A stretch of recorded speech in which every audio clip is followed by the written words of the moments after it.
to inbox me.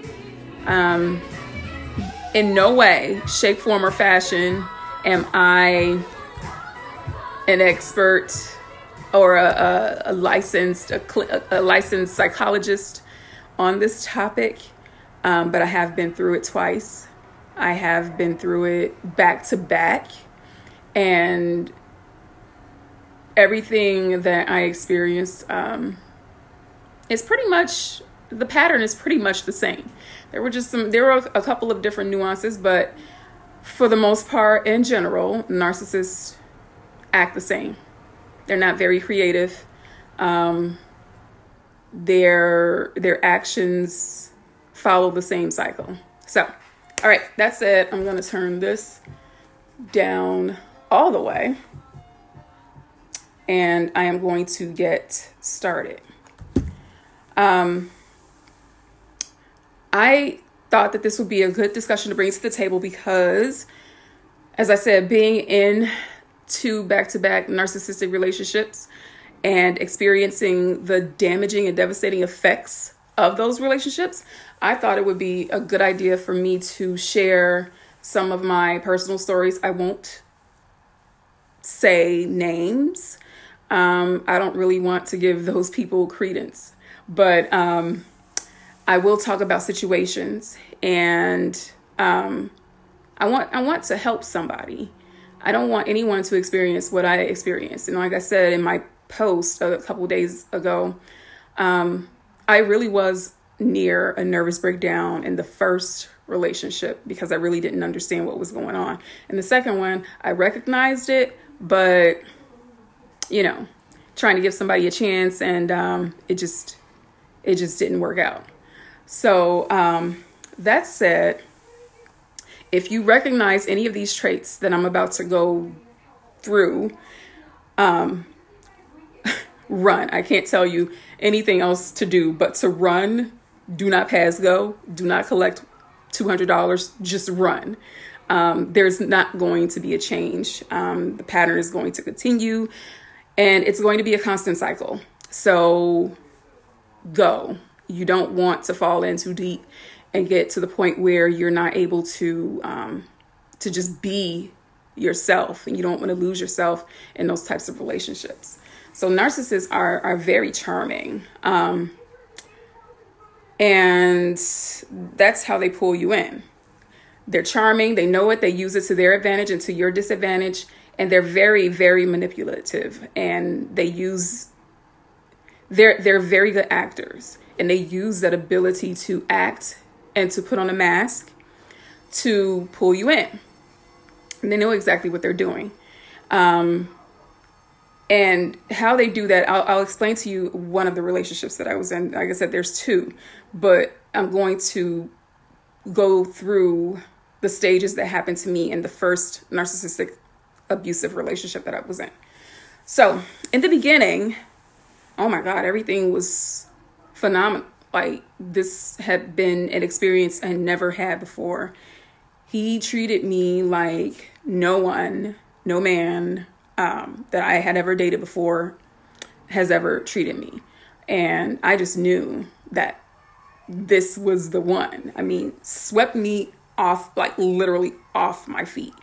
In the beginning, he was so charming and nice. I mean,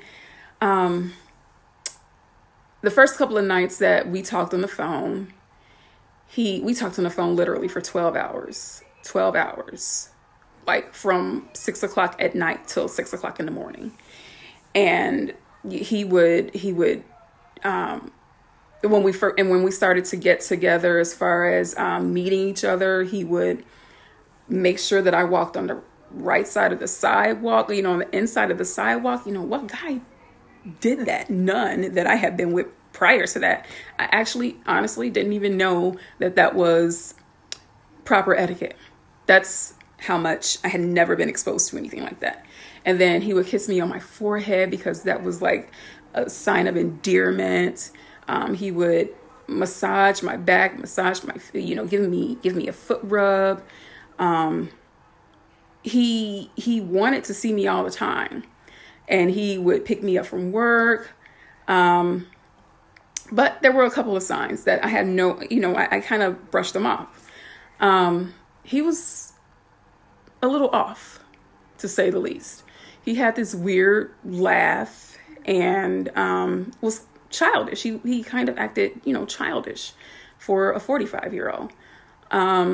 Just his ways were just very quirky, and they were not what I would expect to get from a grown man, a middle-aged man. And then he always called himself pretty, which I felt was, a little off as well. So he used to always refer to himself as being pretty. He's very pretty. And into the relationship, maybe about 3 or 4 months into the relationship, and excuse me, I'm just making sure I don't miss any points here. But into the relationship, about 3 or 4 months in, that mask that he had on in the beginning slowly began to come off. So that person who swept me off my feet, put me on a pedestal, made me feel like literally there was no one else in the world better than I was. I slowly began to see a change. And this was only, like I said, 3 or 4 months into the relationship. He would have arguments and start arguments literally about anything. And those arguments would go on for 20 to 30 minutes nonstop on his end alone. I was not allowed to interject. I was not allowed to say 2 words. I was not allowed to give an opinion. I was not allowed to express my feelings. I had to listen to him for 20 to 30 minutes for each argument. And I would literally hold the phone like this. Sometimes put the phone down, but he wouldn't stop talking. And anytime I tried to say anything, I would be wrong. Or if I listened to him for 20 to 30 minutes and I tried to say anything for 5 minutes, I probably only got in enough to say in maybe a minute before he cut me off, and I had to listen to him again and listen to his tirade again. I was never allowed to express my opinion, never allowed to express my feelings. And he would insist on ending the arguments by saying point blank, period. That means don't say anything else. I'm not listening to you. I'm not trying to receive what you're saying. I don't care about how you feel. It's point blank, period. End of discussion. He hated to see me having a good time. I mean, if it wasn't involving him, because, everything is about them. If it wasn't involving him, he would do whatever he could to bring chaos, and he would do whatever he could to shift the focus to him.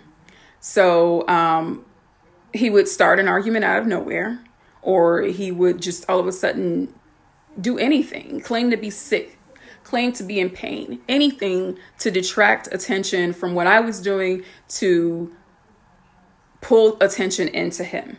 And so he could have my undivided attention once again, because it was never about what I wanted, what I enjoyed. It was always about him. And he also got off on humiliating me. So they love to humiliate you whenever possible. One time we got into an argument because he came to my mother's house, and apparently he was not feeling well because he cleaned out his van in 90-degree weather, and he wasn't feeling well because he was sick from the heat or something. And apparently I didn't show enough concern because this was my mother's house. She was having a party at the time. I was trying to be involved with the family, but once again, the attention had to be on him. So he comes with an attitude right off the bat, and he's like, I'm not feeling well. I cleaned out my van in 90-degree weather. And I'm like, well, maybe you shouldn't have been in the van with no windows and no air in 90-degree weather cleaning it out. So he got pissed. And at the end of he left. But at the end of the night, me trying to reconcile, I guess, said, for what it's worth, I hope that that you feel well, that you feel okay, that you're doing better. And that was not enough. That was horrible. That was horrible to him, because he took it upon himself to then screenshot the text messages that I sent him saying that, and post it on his Facebook page, tag me so everybody on his page knew who he was talking about, and say, this is the type of woman that I have who really, basically doesn't give 2 shits about me. And he just went on to say that all I did was say, for what it's worth, I hope you feel better. I didn't do anything else. I was not a good person. I was not a good woman. Why is he with me? Why is he spending time with me when I won't show him the genuine concern he needs? So he posted that on his Facebook page, humiliated me. I mean, to the 10th degree. And when I told him how upset I was about that, he laughed it off. And he said that he can post whatever he wanted to post because it was a text message sent to his phone. So he had the liberty to post whatever he wanted to post. And he had the liberty to tag me, and he had the liberty to humiliate me if he wanted to, because I should have shown him more concern.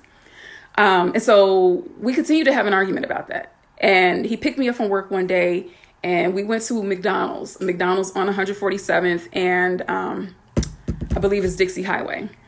In Harvey, and we were just arguing about this thing in the car. And he pulls up to the drive-through. He pulls up to the window where he paid, and he asked the woman at the drive-through, the McDonald's worker at the drive-through. He's like, "Do you have a black boyfriend? Do you have a black man?" And I think she said, "Well, he's mixed." And he was like, "Well, treat that man good, because this one right here," and he pointed to me while I was on the passenger side, "because this one right here doesn't know how to treat black men." And I'm like, I couldn't believe that he had the gall to do something like that and to say something like that, to a perfect stranger, a McDonald's employee working the drive-through window. So we argued about that. We got on the highway on I-57, headed south. And I guess the argument got so heated that he pulled over on 127th. I suppose then this would have been before we went to the McDonald's.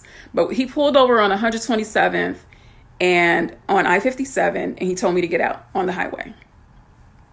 He pulled over, reached across me, opened the door, and told me to get out in the middle of the highway.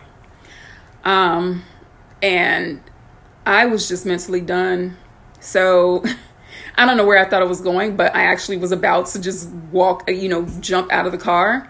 And as soon as I took off my seatbelt, he put his foot on the gas and just took off while the door was still open. And I could have easily just fallen out of the door. But he didn't care. And I managed to get the door closed while he was still speeding down I-57. And at that point, I knew that, it was pretty much over. Although he did manage to talk me back in. Because again, I didn't know what narcissism was. So everything was my fault. When I challenged him, he called me a bitch in front of my kids, in front of my mother. We went on a trip. He got into a temper tantrum about something, and he went all out on me. Call me all kinds of names in front of my kids, and again, in front of my mom and my aunt. He would compare me to other women to make me feel inferior. So this is near the end of this relationship. I knew that I couldn't take it anymore. I withdrew. I didn't text him. I didn't call for a couple of days, and I just needed a mental break.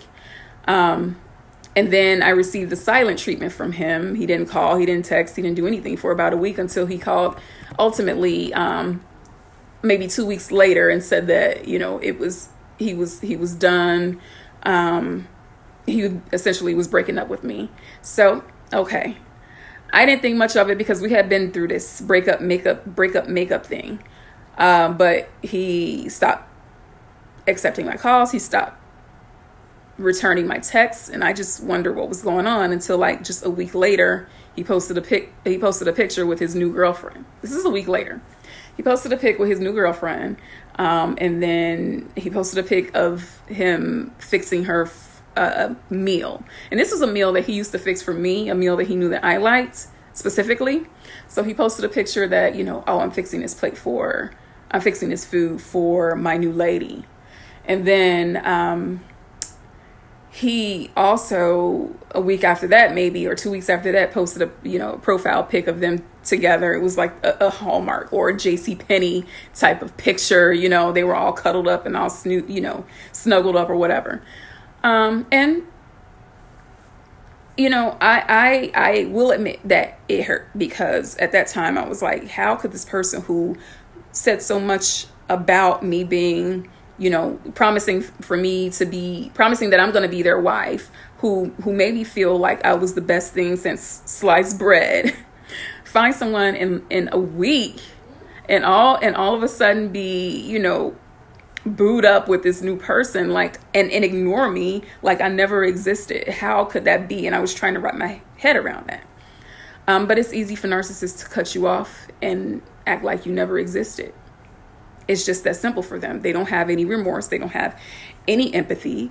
They just don't care. Once they're done, they're done. Literally. Like, there's no trying. If they don't feel like they're going to get any narcissistic supply from you, they're not going to give you the time of day. Or if you've exposed them for what they really are and you call them out on their BS, they feel that, you're wasted goods. They don't have any reason to want to be around you anymore. So they discard you. And that's actually a phase of narcissism.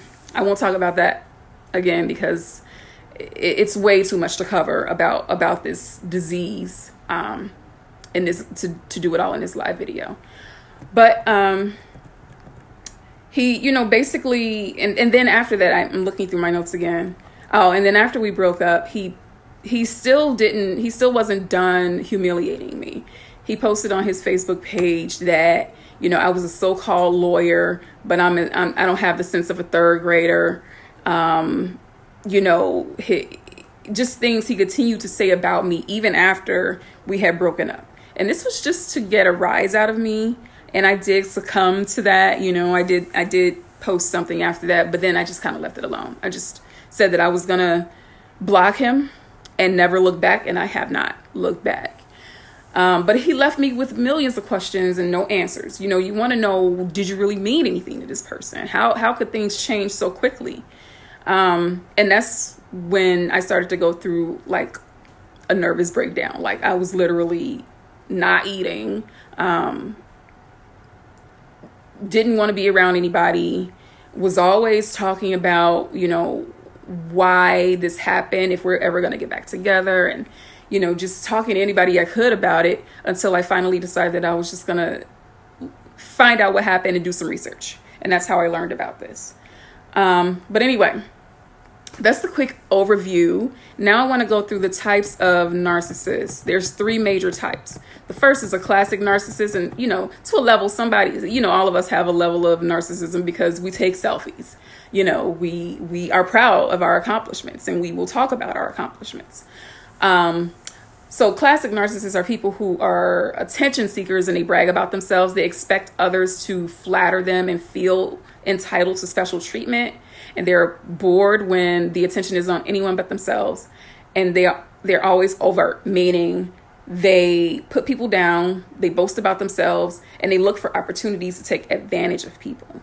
And then you have the vulnerable narcissists who they feel superior, but they're not as loud, and they're not as loud and they're not as boastful as the classic narcissists. They actually don't like the spotlight at all, but they will attach themselves to people in power because they look good when they're with people in power. If they're with a wealthy person, or if they're with a really attractive person, or if they're with someone who has some beneficial things going on that they can use to their own advantage, they will take advantage of that person. They are not overt like the classic narcissists. They're more passive aggressive. And then you have the dangerous malignant narcissists who are highly manipulative and exploitative. And they seek to dominate and control and will use deceit and aggression to accomplish it. And they lack remorse for their actions. And they enjoy to see others suffering. And they can be overt or covert. And either can be somatic or cerebral. I've dealt with both the somatic narcissist and the cerebral narcissist. The somatic is obsessed with their body, their youth and external appearance. So everything is about the exterior. They want to preserve their youth. And they spend a lot of time at the gym and in front of the camera and in front of the mirrors. They're obsessed with taking pictures and selfies of themselves. And then you have the cerebral narcissists who know it all. They're the most intelligent people in the world. They try to, impress people with their accomplishments. Now, like I said, I'm not gonna focus on too much the second relationship that I was in, but I will say for the somatic narcissist who is obsessed with their bodies, that person that I was with who fit that bill, was also that person, and I'll probably talk about this again, but that person actually, I was engaged to that person, and that person actually was carrying on an entirely different relationship, unbeknownst to me, for almost a whole year. And this was during the time that we were engaged, and I found out about it, of course, and that's no more. But that person was obsessed with taking pictures of himself, with being at the gym, with posting pictures of him, how men do the thing with their, their pecs or whatever, doing that to try to impress women and all that stuff. So he was a somatic narcissist. The other relationship was a cerebral. He knew everything. There was nothing in this world that he did not know. He told me he knows a little bit of everything. There's nothing that you can tell him that he has no clue about. I don't care if it's speaking Japanese or Mandarin or Austrian or whatever. He knew everything.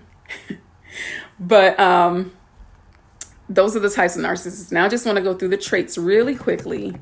First, they lack empathy. They don't care about the suffering of others.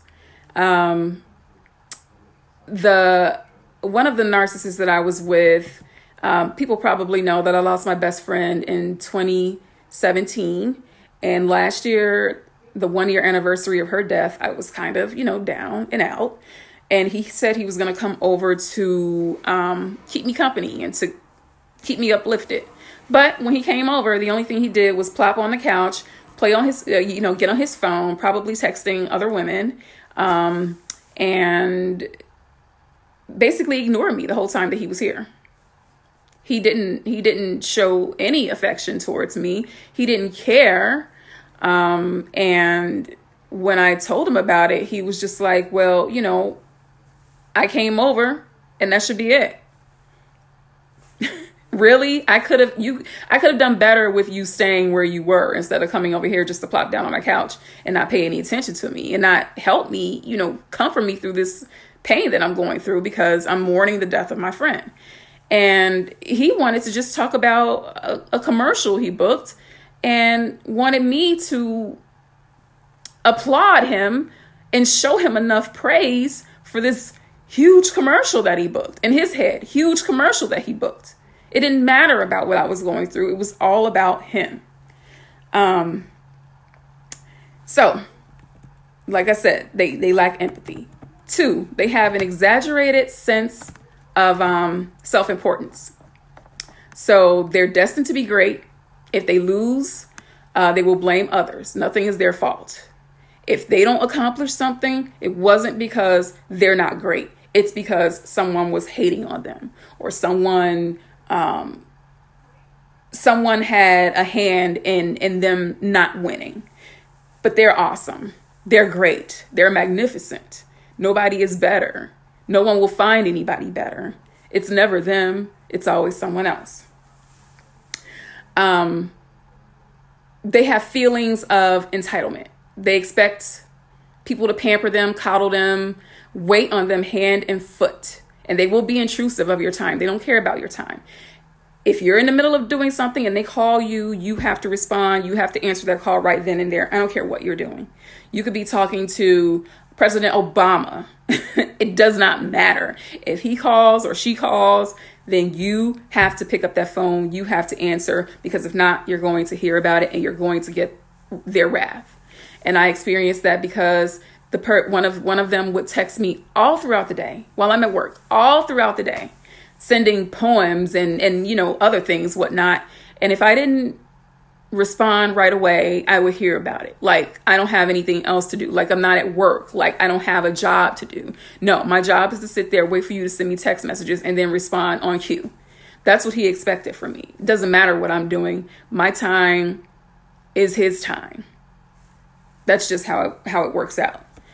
Because again, they're entitled. Number 4, they have a need for excessive praise and attention, constant validation. For one of the ones that I was with, he required constant validation, not only from me, but from every woman walking the planet Earth. And he would do things to try and garner that attention from every woman he could get. He was, you know, a womanizer. He is still a womanizer. And he did anything he could it was like, if you've ever seen a woman, people say the woman is thirsty and they're looking for attention by dressing a certain way or doing something, you know, to get some man's attention. He was the male version of that woman. He would do anything to get a woman's attention. We would be at a restaurant and he would try and talk to the waitress. The waitress is trying to do her job. He's sitting here talking to the waitress for like 5 minutes, trying to be charming and basically flirting with her, you know, while I'm there. So they will do anything for attention. Doesn't matter what it is. And you have to always validate them. They look for that at all times. They're arrogant and judgmental. Yeah, and he actually does pride himself on being arrogant. He will say he's arrogant. If you ever look at his videos, and again, I won't say who it is, but he puts videos on YouTube, and he always says how, you know, arrogant he is, and he's happy. He's proud of being arrogant. He's proud of being cocky. That should have been a telltale sign for me back then. They can cry on cue. Both of them cry on cue like you wouldn't believe. I've never seen a man cry as much as I've seen those two cry. Honestly, I didn't. In the beginning with the first, I thought it was, you know, cute. I'm like, okay, he's showing emotion. He's not afraid to show emotion. But when he cried all the time, I'm like, good God. What the hell? I don't cry that much, and I'm a woman. I'm supposed to be the emotional one. And the same thing happened with the other. He cried he cried on cue for any given thing that he thought it would be beneficial for him to get my sympathy, you know. So they use it. It's not because they feel sorry for anything or that they feel remorse for anything. They're using it as a tool to pull you in. They know that women, especially women who don't really know who they really are, you know, we're nurturers. So we're like, oh, you know, don't cry. You know, I'm sorry. You know, I love you. You know, we can work this out. You're so sweet. You know, you're crying. You know, I love you. But they know that's the reaction they're going to get from us. And that's why they do it. They don't care. It's an act. Again, these are actors. They live their life being people who they really are not, because deep down, narcissists are miserable with themselves. They don't like themselves, and they use this bravado to mask how they really feel about themselves. And they require constant attention and constant validation from people because they don't like themselves. So they need to hear it from other people so they don't have to deal with how they feel about themselves. Again, that's another topic. But let me finish these traits up. Okay, so they're very jealous as well. And for things that you would never, ever feel that a person should be jealous about. One time I told one that, you know, if I ever met Jay-Z and Lil Wayne, I would shake Jay-Z's hand because I love the fact that he's a great businessman.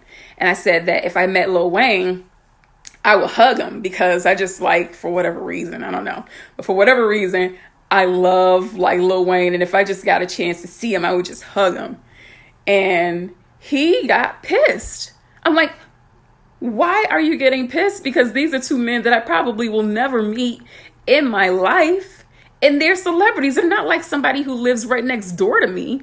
But he got entirely pissed because I said that about these two celebrities who live nowhere near me, who have millions and millions and millions upon dollars and won't be in my general vicinity anytime soon. But he took offense to that. And so did the other one when I had on my screensaver on my phone, a picture that I took with Silk, the R&B group.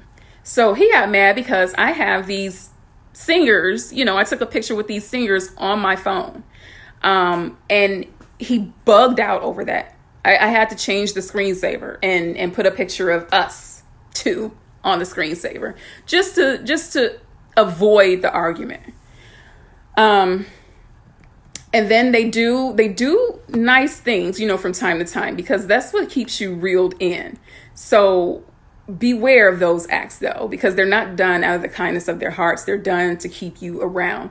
Like I said, they may not have found a supply to replace you, so they need you around to continue to give them that validation that they need to survive. Because if they don't get it, again, they have to deal with in their heads that they're not good enough. And they have to deal with the feelings that they feel about themselves. It's like they need somebody around at all times to kind of drown that voice out that they have in their heads, so they know or they feel superior. And they can only get that from people like me or someone else who has empathy to give them that supply that they need.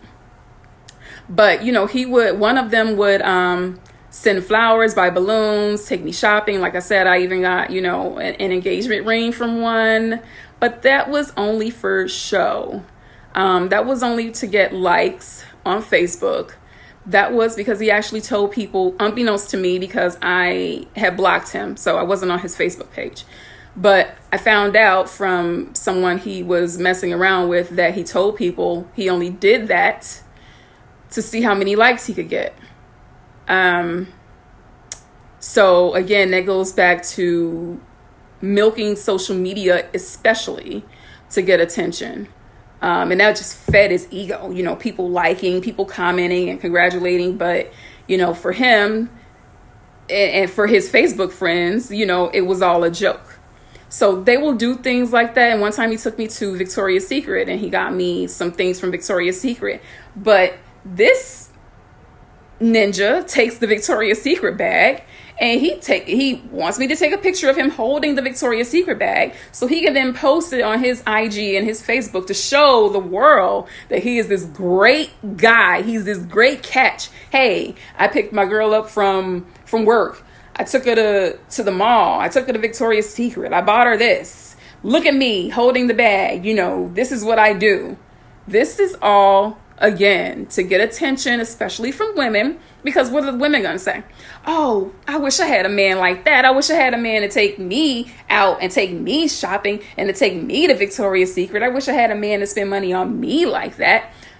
He knows this, and he was only using this as a reserve. He was only using it as a reserve so when we were on the outs, he could then boast about what he did so he can get women in his inbox and do whatever he was doing with them.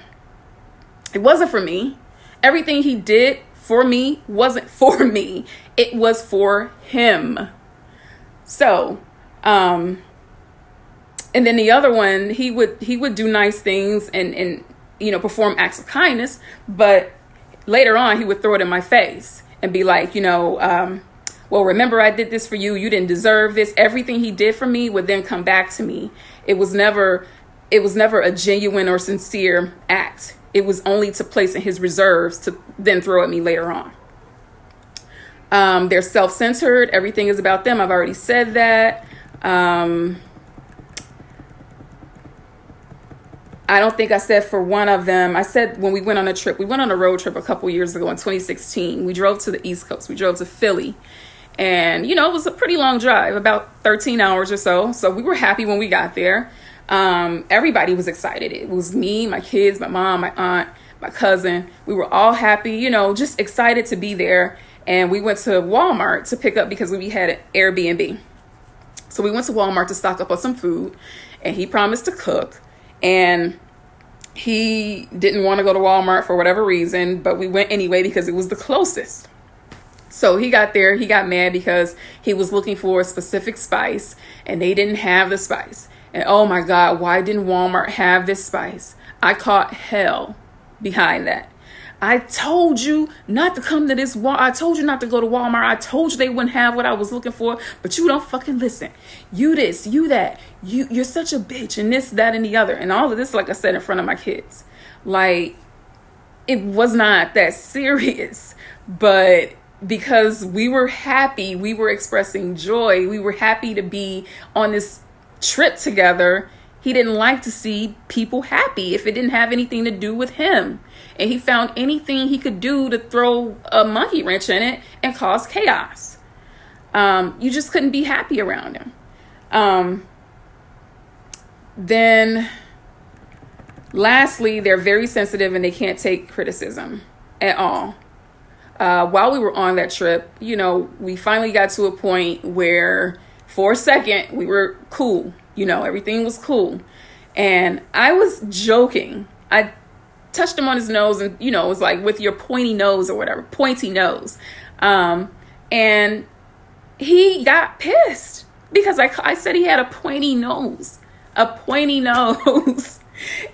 it was all in jest. We were just joking like 2 seconds before that. So he gets up, walks out of the room, and leaves the house. I don't know where he went, but he walked away and left the house in Philadelphia because I said his nose was pointy.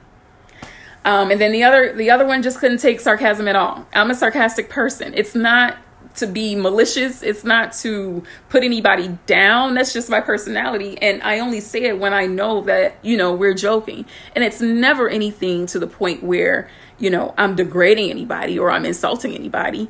It's just being sarcastic. But this person could never take my sarcasm at all. And anytime I was sarcastic, I was wrong. Anytime we got in an argument behind it, it was because I was sarcastic and it was my fault.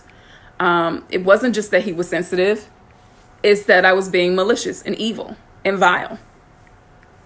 So that's my discussion about, you know, traits to look for if you suspect that you or somebody you know may be in a narcissistic relationship.